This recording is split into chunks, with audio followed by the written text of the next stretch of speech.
Hello students, बिगेम मेथडचा आपण हा दुसरा भाग बघतोय. बिगेम मेथडनी लिनियर प्रोग्रामिंग प्रॉब्लेम कसं सॉल्व्ह करायचंय ते आपण पहिल्या भागामध्ये बघितलं की सरप्लस आणि आर्टिफिशियल व्हेरिएबल ऍड कसे करायचे आणि त्याचे ऑब्जेक्टिव्ह फंक्शनमध्ये कोइफिशियंट काय घ्यायचे. आपण त्याचं टेबलही बघितलेलं आहे. आता मागच्या पार्टमध्ये आपण बघितलं की इनिशियल टेबल कसं कन्स्ट्रक्ट करायचं. आता आपण डिसाईड करू की कुठला एंटरिंग व्हेरिएबल आहे आणि कुठला लिव्हिंग व्हेरिएबल आहे. आता ऑब्जेक्टिव्ह फंक्शन आपलं हे मिनिमायझेशनचं आहे. तर आता मॅक्सिमायझेशन केसमध्ये आपण बघितलेलं आहे की झेड मायनस सीजे ची व्हॅल्यू ही मॅक्सिमम निगेटिव्ह नंबर. आता ही मॅक्सिमम निगेटिव्ह नंबर म्हणजे काय, तर ऑप्टिमल सोल्युशन केव्हा आपल्याला we can say that when maximization has optimal solution जेव्हा ऑल झेड मायनस सीजे हे सगळे positive greater than or equal to 0 असतील तर. मग जर का सगळे greater than or equal to 0 असतील तर कुठलीही निगेटिव्ह व्हॅल्यू तिथे त्या झेड मायनस सीजेची एक्झिस्ट होता कामा नये. राईट. मग त्यामधला मग जे निगेटिव्ह व्हॅल्यूज आहेत त्या निगेटिव्ह मधला सगळ्यात स्मॉलेस्ट. मग आता सगळ्यात स्मॉलेस्ट म्हणजे काय, तर मग आता सपोज हा जर का -2 असेल, -3 असेल तर -4 असेल. तर -2, -3 आणि -4 मधला स्मॉलेस्ट कोणता आहे, हा नंबर आहे. मग यालाच काय म्हणतात, तर मॅक्सिमम निगेटिव्ह नंबर. म्हणजे हा 4 मॅक्सिमम नंबर आहे आणि तो निगेटिव्ह आहे म्हणून त्याला जनरली असं म्हणतात की मॅक्सिमम निगेटिव्ह नंबर. तर मॅक्सिमायझेशन केसमध्ये मॅक्सिमम निगेटिव्ह नंबर म्हणजे जी व्हॅल्यू झेड मायनस सीजेची आहे तो करस्पॉन्डिंग व्हेरिएबल हा एंटरिंग व्हेरिएबल असतो. याच्या उलट मिनिमायझेशन मध्ये असतं. तर मिनिमायझेशन सोल्युशनचं पहिल्यांदा आपण बघूया की ऑप्टिमल सोल्युशन केव्हा असतं. मिनिमायझेशन केसमध्ये ऑप्टिमल सोल्युशन तर ऑप्टिमल सोल्युशन हे जेव्हा ऑल झेड मायनस सीजे हे लेस दॅन ऑर इक्वल टू 0 असतील तर. राईट. मग म्हणून एंटरिंग व्हेरिएबल आपण डिसाईड करत असताना कुठलीही त्याच्यामध्ये पॉझिटिव्ह व्हॅल्यूज नको आहेत आपल्याला. म्हणून ज्या व्हेरिएबलची झेड मायनस सीजेची व्हॅल्यू पॉझिटिव्ह येणार आहे तो करस्पॉन्डिंग व्हेरिएबल आपला एंटरिंग व्हेरिएबल असेल. त्याआधी आपण थोडा याचा एक टेबल बघूया की मिनिमायझेशन केसमध्ये आणि मॅक्सिमायझेशन केसमध्ये एंटरिंग व्हेरिएबल कुठला डिसाईड करायचा आणि ऑप्टिमल सोल्युशन केव्हा असतं. राईट. तर हा टेबल जसा आपण मगाशी कोएफिशियंटचा लिहिला होता स्लॅक आणि सरप्लस व्हेरिएबल्सचा, तसाच आपण इथे मागच्या पार्टमध्ये आपण लिहिलेला आहे. तसाच आपण इथे आता ऑप्टिमॅलिटीसाठी बघूया. तर सोल्युशन टू बी ऍक्सेप्टेड म्हणजे कुठलं सोल्युशन ऍक्सेप्ट आपण करायचं आणि एंटरिंग व्हेरिएबल कसा डिसाईड करायचा. तर इथे आपण एंटरिंग व्हेरिएबल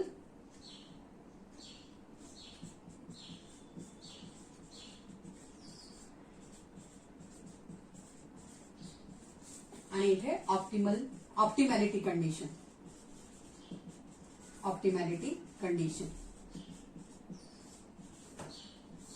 आणि इथे मॅक्सिमायझेशन आणि minimisation.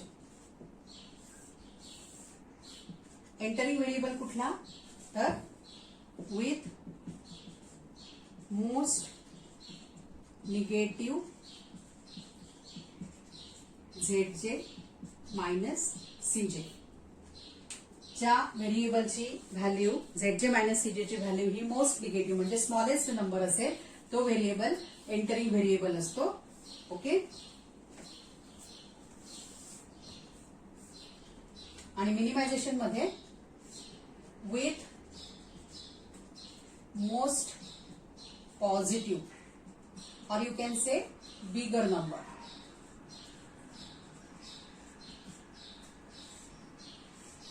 Zj minus Cj. So the variable corresponding to most positive number, that is the biggest positive number, will be the entering variable in minimization case. आता ऑप्टिमॅलिटी condition काय की when we say that केव्हा हे iteration सगळे stop करायचे, तर मॅक्सिमायझेशनचं असेल तर when all Zj minus Cj is greater than or equal to 0 आणि मिनिमायझेशन असेल तर when all Zj minus Cj less than or equal to 0. Right. आता हे आपण एंटरिंग व्हेरिएबल साठी लिहिलेल्या आहेत कंडिशन, त्या वेगवेगळ्या आहेत. पण मग लिव्हिंग व्हेरिएबल साठी कुठली कंडिशन आहे, तर लिव्हिंग व्हेरिएबल साठी सेमच कंडिशन आहे की the variable for leaving variable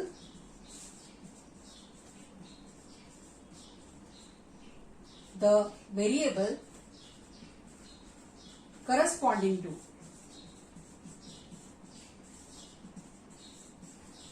minimum ratio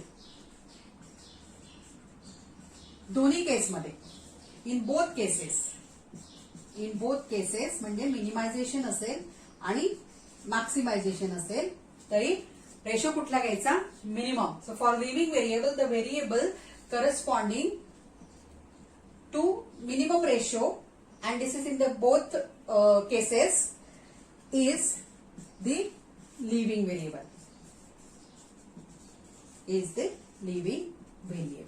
okay. So हे लक्षात ठेवायचं हे टेबल. आणि इथे पण गडबड करायची नाही. इथे दोन्हीमध्ये सेम आपण वापरतोय. लिव्हिंग व्हेरिएबलसाठी कुठलाही चेंज आपण केलेला नाही की इथे मिनिमम घेतला तर इकडे मॅक्सिमम घेतलाय. लिव्हिंग व्हेरिएबलसाठी सेम कंडिशन आहे. कंडिशन फक्त एंटरिंग व्हेरिएबलसाठी चेंज झाली आहे आणि ऑप्टिमॅलिटीसाठी चेंज झालेली आहे. तर मॅक्सिमायझेशन मध्ये सगळे झेड मायनस सी जे हे आपल्याला पॉझिटिव्ह मिळायला पाहिजे किंवा greater than or equal to 0.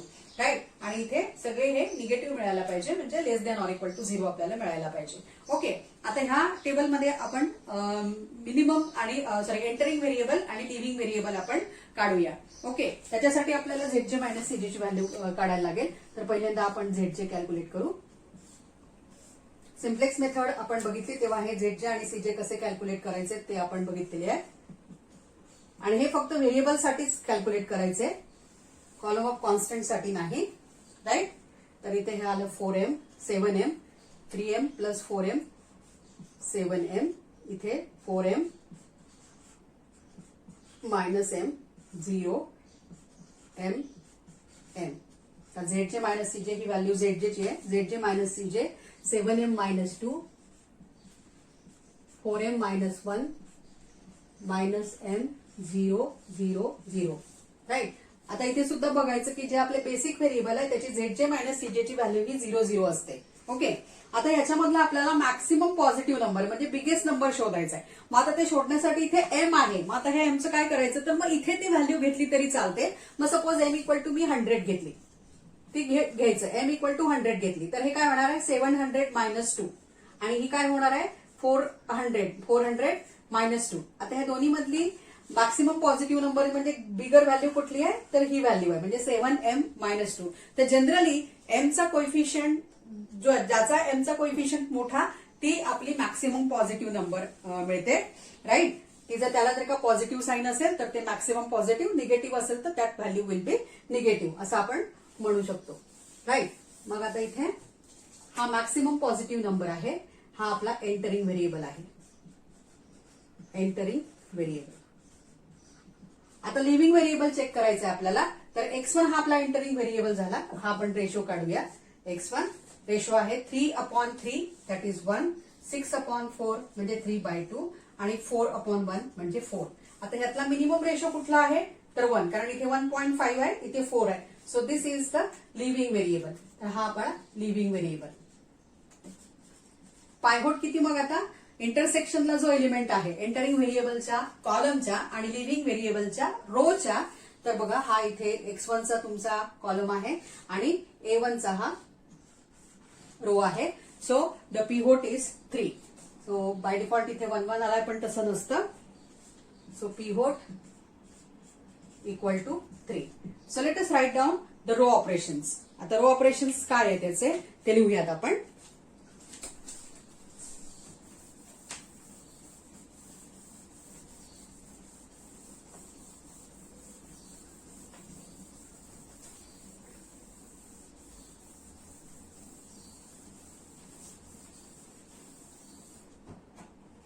Row operation कसे लिहायचे हे आपल्याला आता पिव्होट काय आपला 3 म्हणजे काय की 3चा खालचे जे एलिमेंट्स कारण x1 हा बेसिक व्हेरिएबल होणार आहे म्हणजे x1 च्या कॉलम आयडेंटिटी मॅट्रिक्सच्या कॉलम बरोबर मॅच झाला पाहिजे. राईट. मग जिथे पिव्होट आहे तिथे 1 ला तो रेड्यूस करायचा. मग इथे जर का 1 ला रेड्यूस केला तर त्याच्या खाली जे एंट्रीज आहेत किंवा त्याच्या वरती एंट्रीज असतील काही आता इथे फर्स्ट आहे म्हणून इथे नाहीये पण जर याच्यावरती काही एंट्रीज असतील तर त्या सुद्धा आपल्याला 0 ला रेड्यूस करायचं असतं. म्हणजे आपलं एम काय आहे तर 4 ला 0 ला रेड्यूस करायचं आहे आणि 1 ला 0 ला रेड्यूस करायचं आहे. हे पहिलं आपलं एम आहे. आणि देन फायनली लास्टला आपण ह्याला 1 ला रेड्यूस करणार आहे. आता हे it's not like a matrix नसल्यामुळे आपण परत परत ते मॅट्रिक्स लिहू शकत नाही. मॅट्रिक्स आपण फास्ट लिहू शकतो, पण इथे एवढं टेबल परत रिपीट करणं शक्य नाही. म्हणून सगळे ऑपरेशन्स आपण एकाच याच्यामध्ये करतो. जसं गॉस जॉर्डन मध्ये आधी त्याला 1 ला रेड्यूस करतो आणि मग त्याचा खालचे आपण 0 करतो, पण इथे आपल्याला ह्या दोन्ही गोष्टी एकाच वेळेला करायच्या आहे. मग त्यासाठी कसं रो ऑपरेशन लिहायचं, तर आता बघा हा 4 मला 0 करायचा आहे, तर इथे R2 मायनस 0 काय करायचंय, 4 0 करायचंय, ते लिहिलं. पिव्होट काय आहे, काय युज करायचं मला, R1 मधला काय युज करायचा आहे, हा pivot element 3 R1. Similarly R3 हा 1 मला 0 करायचा आहे, म्हणून इथे 1/3 R1. आणि फायनली मग तुमचं 1/3 R1 असणार आहे. पण आधी ऑपरेशन करत असताना हे पहिल्यांदा ऑपरेशन करायचं, हे दुसरं ऑपरेशन, आणि हे लास्ट ऑपरेशन असलं पाहिजे नेहमी. पिव्होटला 1 करणं, पिव्होटला रेड्यूस टू 1 करणं हे नेहमी लास्ट ऑपरेशन असलं पाहिजे. ओके, तर आता आपण ऑपरेशन इथे करूया. I have already done it, so I just write that. इथे मी नुसते लिहिणार आहे ते.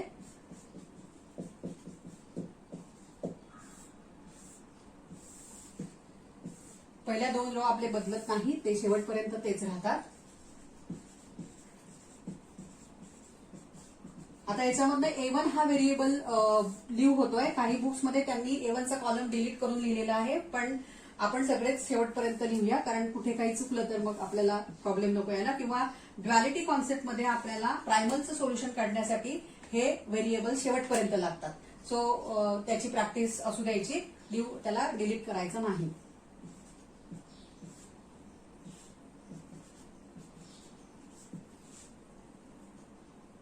आता इथे पहिल्यांदा आपण चेंज करूया. A1 ची जागा कोण घेत आहे, X1. A1 इज लिव्हिंग आणि त्याची जागा काय घेत आहे, X1, म्हणून इथे X1 येणार आहे. आणि त्याचा करस्पॉन्डिंग कोएफिशियंट हा लगेच इथे लिहून टाकायचा, नाहीतर मग चुकून आपण हा M इथे ठेवतो आणि मग परत सगळा प्रॉब्लेम म्हणजे चुकीचं होतं. सो जे चेंज केलं आपण ते चेंज आधी कम्प्लीट करायचे आणि मग नंतर पुढे जायचं. तर हे रो ऑपरेशन्स आपण लिहूया आता.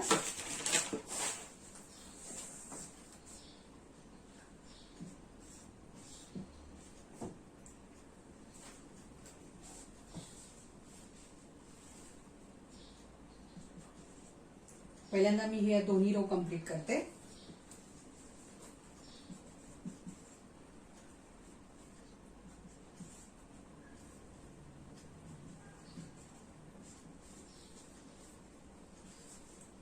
R3 मला मिळणार आहे इथे M आणि इथे 0.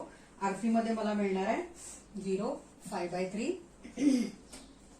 0 1 मायनस 1/3 0 आणि 3. आणि मग लास्टला मी हे 1 ला रेड्यूस केलेलं आहे. सो 1 1/3 0 0 1/3 0 आणि इथे 1. So after performing the row operations आपल्याला हे इथे अशा पद्धतीचं टेबल मिळालं. आपल्याला परत याच्यामध्ये झेडचे आणि झेडचे मायनस सीजेच्या व्हॅल्यूज काढायला लागतील, कारण आपल्याला परत चेक करायला लागेल की हे जे सोल्युशन मला मिळालेलं आहे ते ऑप्टिमल आहे का नाहीये.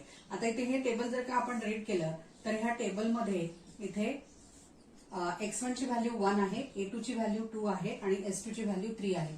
आता इथे मला दिसतंय की अजून A2 तिथे प्रेझेंट आहे, त्याच्यामुळे मला परत इटरेशन करायला लागणार आहे, कारण की हे सोल्युशन फिजिबल नाहीये.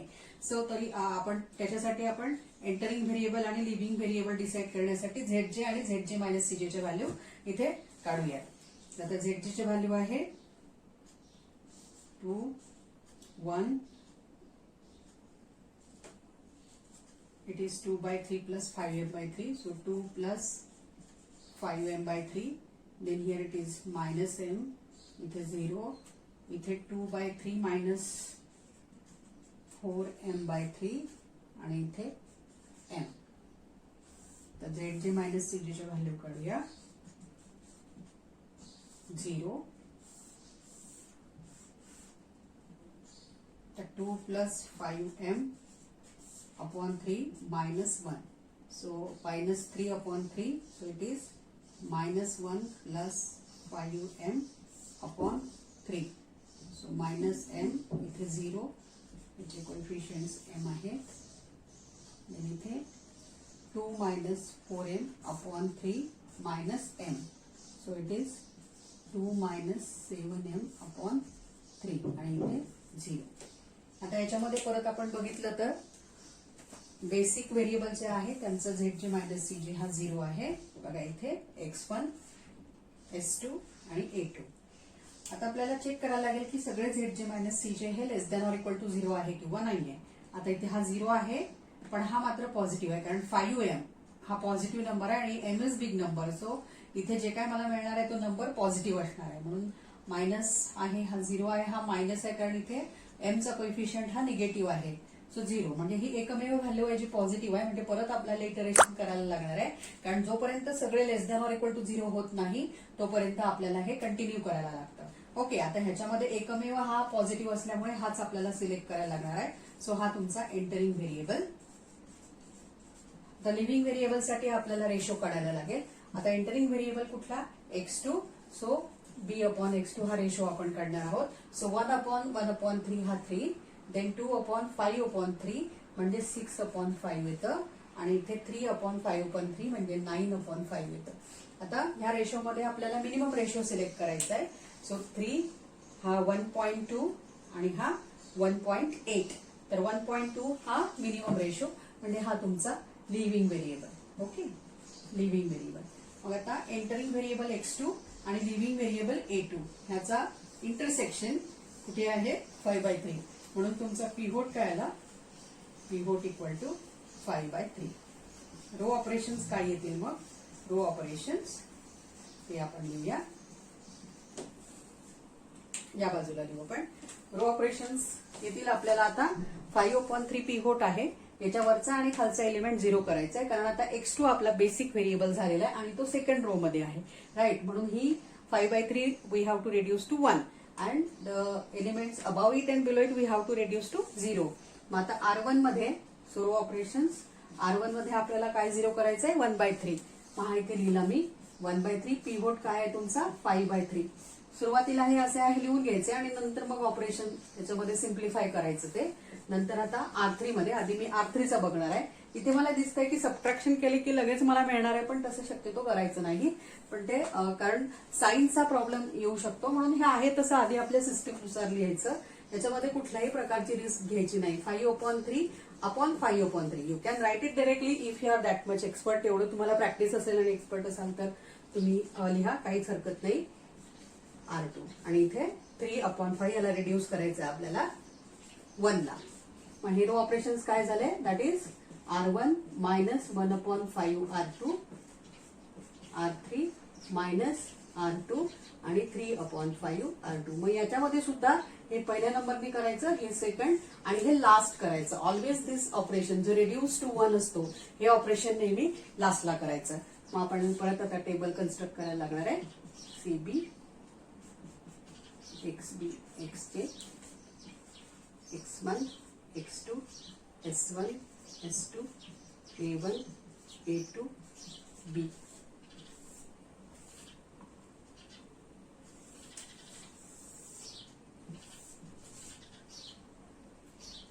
CJ.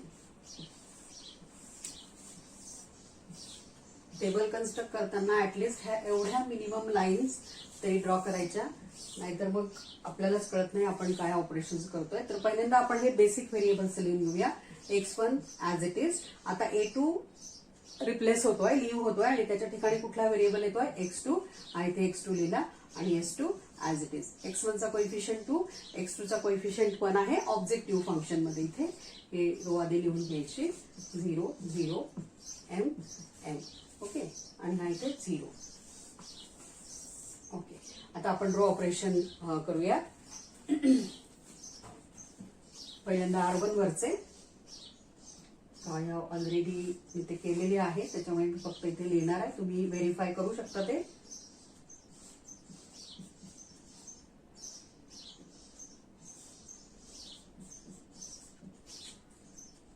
R3 वर आपण करणार आहोत. 0 0 1 1 1 -1 1.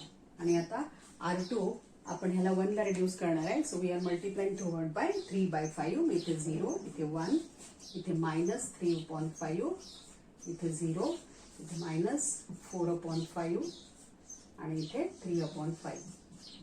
आणि here what we are getting 6/5. आता इथे ह्या टेबल मध्ये आपल्याला दिसतंय की याच्यामध्ये आर्टिफिशियल व्हेरिएबल तर एकही नाही आहे, त्याच्यामुळे it may be the optimal solution, पण ते परत आपल्याला चेक करायला लागणार आहे झेडजे मायनस सीजेच्या व्हॅल्यू कडून. आता तसं बघितलं याच्यामध्ये तर x1 ची व्हॅल्यू किती आहे 3/5, x2 ची व्हॅल्यू किती आहे 6/5 आणि s2 ची व्हॅल्यू किती आहे 1. तरी आपण आता इथे चेक करणार आहोत आणि ते चेक करायला लागतं, तोपर्यंत आपण ते सोल्युशन ऍक्सेप्ट करू शकत नाही whether it is optimal or not, ते आधी आपल्याला चेक करायला लागेल. मग झेडचे आपण काढू इथे 2 1 इथे 1/5 मायनस 3/5 इज मायनस 2/5 इथे 0 इथे 6/5 मायनस 4/5 2/5 इथे 3/5 3/5. So zj minus cj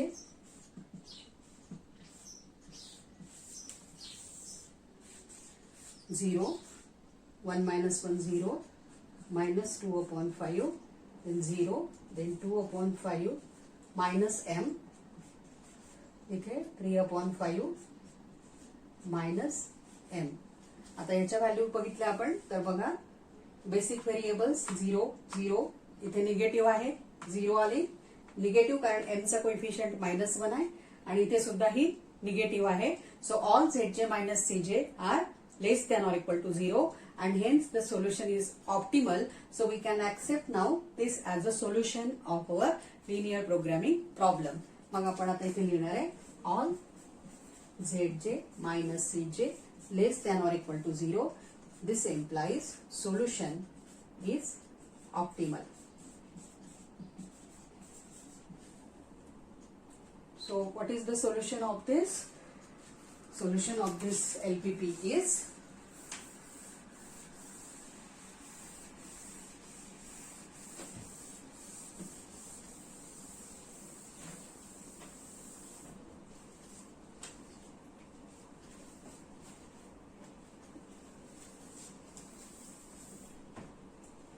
solution of given LPP x1 b च्या खालची व्हॅल्यू आहे 3/5 x2 6/5 आणि z मीन आपलं z होतं 2x1 plus x2. So 2 into 3/5 plus 6/5. So this is equal to 6/5 plus 6/5, that is 12/5. Hence the solution. तर अशा प्रकारे आपण मिनिमायझेशन एलपीपी आणि less than all 3 types of constraints तिन्ही प्रकारचे less than greater than or equal to. आता ही method म्हणजेच बिगेम मेथड आपण केली इथे, पण ही सिम्प्लेक्सच आहे. सगळ्या स्टेप्स आपण सिम्प्लेक्स मेथडच्याच यूज करतो याच्यामध्ये. फक्त याचं नाव बिगम कशामुळे आहे तर आर्टिफिशियल व्हेरिएबल आपण इंट्रोड्यूस करतोय. कारण जेव्हा आपण आर्टिफिशियल व्हेरिएबल इंट्रोड्यूस करतो त्यावेळेला आपल्याला कोइफिशियंट त्याचा ऑब्जेक्टिव्ह फंक्शन मध्ये हा एम शी रिलेटेड आहे. मॅक्सिमायझेशन असेल तर तो -m आहे आणि मिनिमायझेशन असेल तर +m आहे आणि म्हणून ह्या मेथडला बिगेम मेथड असं म्हणतात. Otherwise it follows all the steps of simplex method. It is a simplex method, फक्त आर्टिफिशियल व्हेरिएबलमुळे एम इंट्रोड्यूस त्याच्यामध्ये होत असतो. So it is big M method. So hence this is the example of minimization. Using this big M method आपण maximization LPP असेल किंवा मिनिमायझेशनचे LPP असेल दोन्हीही आपण सोडवू शकतो. कारण मॅक्सिमायझेशनच्या एलपीपी मध्ये सुद्धा अशा टाईपचे कन्स्ट्रेंट्स असू शकतात. Mix constraint that is less than greater than and equal to type constraint. So we can solve any type of example using this big M method. Thank you.